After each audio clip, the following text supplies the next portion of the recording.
Avez-vous déjà eu l'impression d'être né avec un objectif plus grand, quelque chose qui va au-delà de l'ordinaire? Il ne s'agit pas de rechercher des applaudissements ou des projecteurs, mais plutôt de reconnaître cette voix intérieure qui murmure « Votre voyage est différent ». Il ne s'agit pas de penser que vous êtes supérieur, mais de comprendre qu'une mission unique vous attend. Et cette mission ne se révèle pas de la même manière à tout le monde.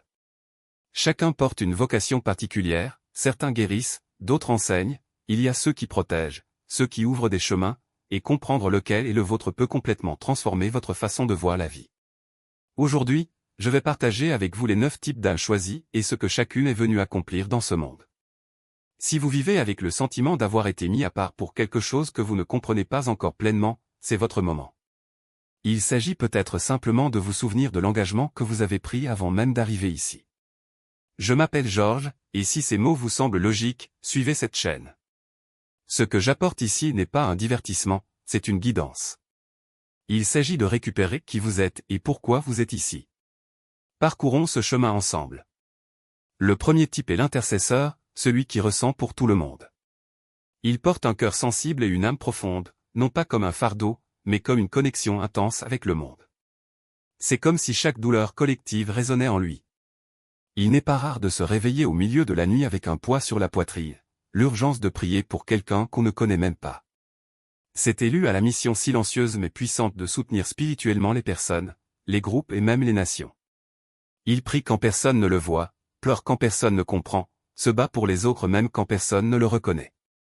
Sa vie est marquée par un dévouement constant, même si personne ne le remarque. Souvent, l'intercesseur reste dans les coulisses, isolé, semblant déplacé dans un monde qui n'en comprend pas l'intensité. Mais ce sont ces âmes qui gardent le ciel ouvert sur ceux qui n'ont aucune idée qu'ils sont protégés. Ils retiennent les tempêtes spirituelles, parlent à Dieu en silence. Mais il est essentiel que l'intercesseur prenne aussi soin de lui-même. Prier autant pour les autres peut vous faire oublier de vous reposer, de sourire, de vivre léger. Dieu se soucie de toi aussi. Votre mission est noble, mais elle ne doit pas nécessairement être solitaire. Votre pouvoir ne réside pas dans le bruit, mais dans les larmes sincères qui font bouger le ciel. Si vous ressentez un poids spirituel sans raison apparente, si vous priez sans savoir exactement pourquoi, si vous portez des douleurs qui ne sont pas les vôtres et ressentez l'envie de vous agenouiller en prière à des moments inattendus, vous êtes probablement un intercesseur. Votre mission est plus grande qu'il n'y paraît. Le deuxième type est le guérisseur, celui qui restaure ce qui est brisé. Votre présence apporte la paix avant même que vous disiez un mot.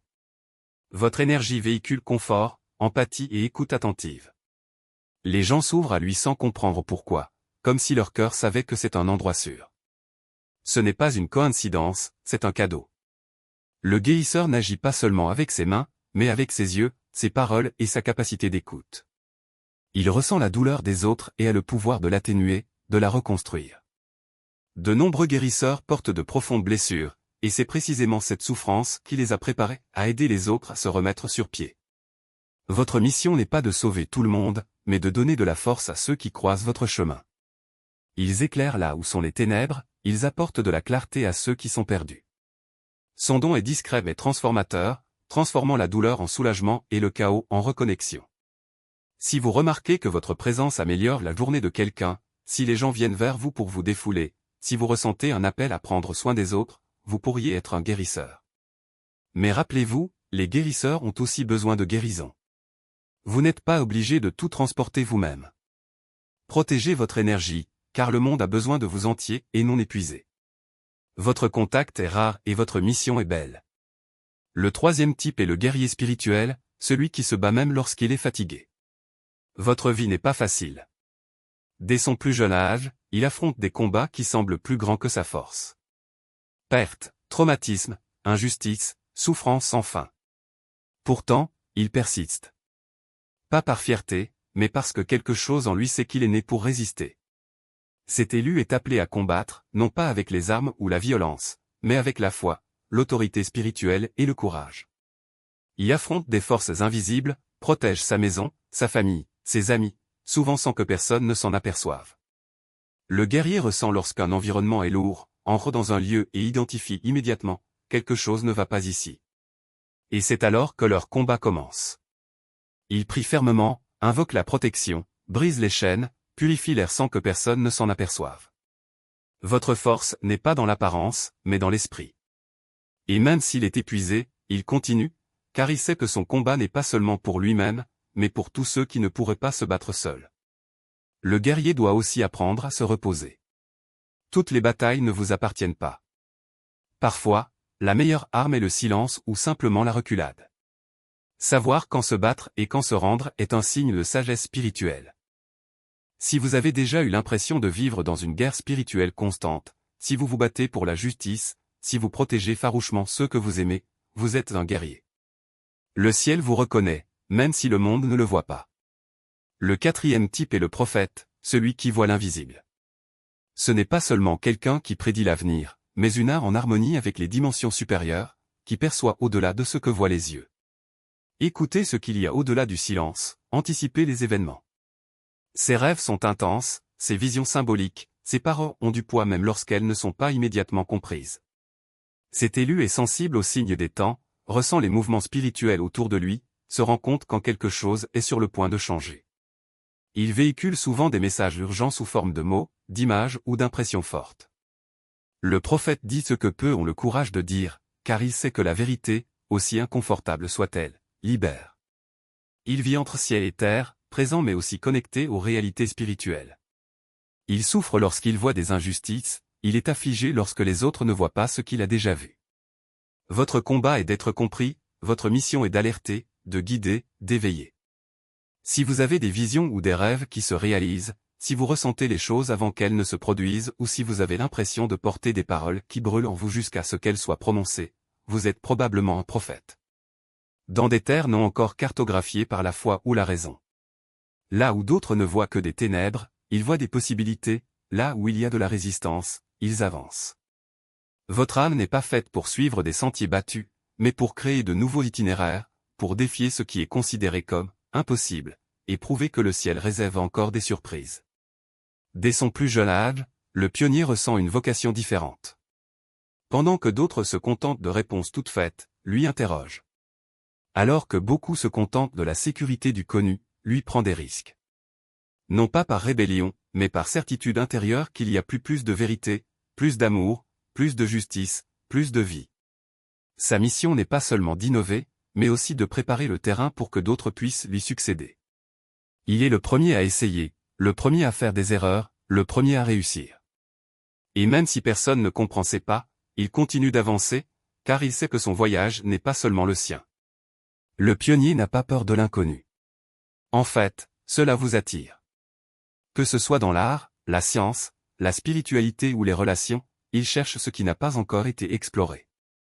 Il peut s'agir de celui qui fonde une nouvelle communauté, qui développe une technologie révolutionnaire, qui écrit un livre qui change les paradigmes ou qui vit simplement d'une manière que personne n'a osé vivre auparavant. Sa présence est une invitation, venez, il y a plus que ce que vous voyez. Mais le chemin du pionnier n'est pas facile. Il fait face au doute, à la solitude et, souvent, à l'opposition. Les gens n'aiment pas ce qu'ils ne comprennent pas, et la nouveauté fait toujours peur. Il lui faut donc une foi inébranlable, non seulement en Dieu, mais en lui-même. Vous devez croire que vos visions ne sont pas des illusions, mais les graines d'un avenir qui n'est pas encore né. Et surtout, il faut avoir le courage de persister, même lorsque tout le monde autour de soi dit « non ». Si vous avez l'impression d'avoir été amené à aller plus loin, si vous portez des idées qui paraissent folles aux yeux des autres, si vous ne vous conformez pas au « ça a toujours été comme ça », vous êtes probablement un pionnier. Votre mission est d'ouvrir des portes que personne d'autre ne voit. C'est être la voix qui crie dans le désert, le phare qui guide les perdus, la première étape d'un voyage que beaucoup ne peuvent même pas imaginer. Mais rappelez-vous, les pionniers ne travaillent pas seuls. Ils ouvrent la voie, mais ils ont besoin des autres pour les maintenir en vie. Votre force réside dans votre inspiration, pas dans le fait de tout porter sur vos épaules. Et quand le chemin vous semble trop long, rappelez-vous, tout grand mouvement a commencé avec quelqu'un qui a osé faire le premier pas. Vous avez été choisi pour être cette personne. Un réseau invisible d'âmes se tisse, unissant des cœurs qui vibrent à la même fréquence. Ce n'est pas un hasard si vous rencontrez quelqu'un qui semble lire dans vos pensées, qui comprend votre douleur sans que vous ayez à l'expliquer. Ces rencontres sont des fils de lumière, reliant le nouveau monde tandis que l'ancien s'effondre. Et quand cette connexion se produit, quelque chose en vous reconnaît, je ne suis pas fou. Je ne suis pas seul. L'éveil à la 5e dimension n'est pas un événement isolé, c'est un appel collectif. Chacun des 9 types choisis est une note dans une symphonie plus vaste, et lorsqu'ils jouent tous ensemble, la musique transforme la réalité. Les intercesseurs élèvent des boucliers de prière là où l'obscurité tente de s'installer. Les guérisseurs dissolvent les blessures qui entravent le flux de la vie. Les guerriers affrontent les ombres qui résistent à la lumière, non pas avec violence, mais avec une force qui vient de la vérité. Les prophètes déchiffrent les signes des temps, indiquant ce qui est à venir. Les bâtisseurs donnent forme à l'invisible, transformant les rêves en structures qui abriteront l'avenir. Les libérateurs brisent les chaînes qui emprisonnent les esprits et les cœurs. Les maîtres traduisent la sagesse ancienne dans un langage que le monde moderne peut comprendre. Les dirigeants maintiennent l'équilibre, garantissant que la justice n'est pas seulement un idéal, mais une pratique vivante. Et les pionniers sont les premiers à marcher là où d'autres n'osent encore pas regarder. Mais ne vous y trompez pas, cette vocation n'est pas une question de titre ou de reconnaissance. C'est une question de service.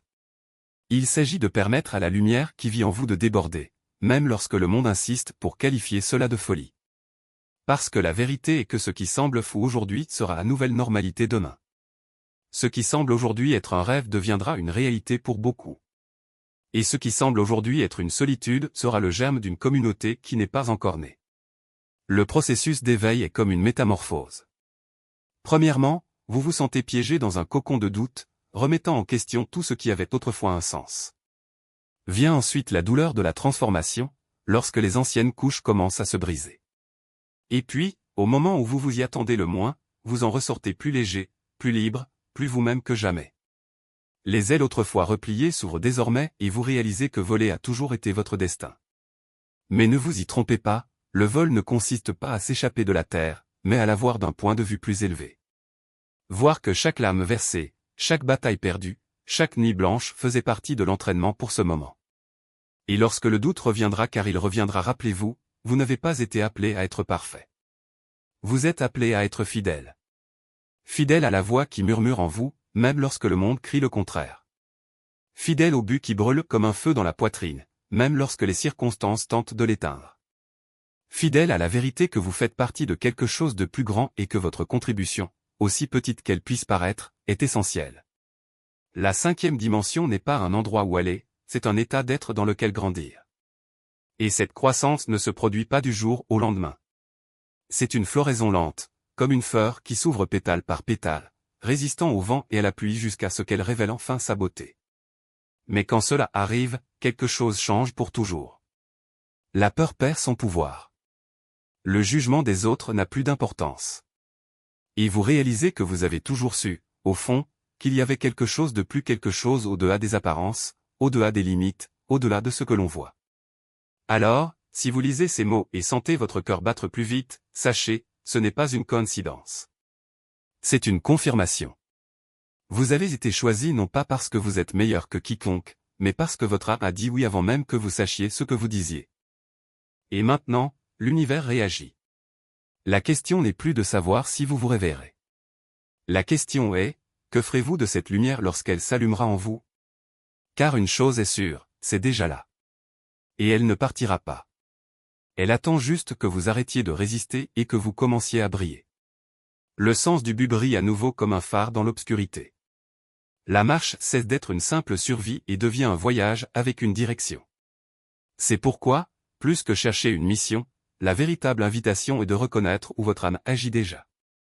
Votre vocation n'est pas quelque chose que vous devez poursuivre, c'est quelque chose que vous devez laisser se déployer.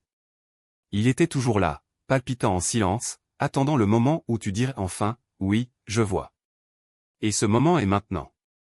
Non pas parce que le monde est parfait, mais parce qu'il a besoin de ce que vous seul pouvez offrir.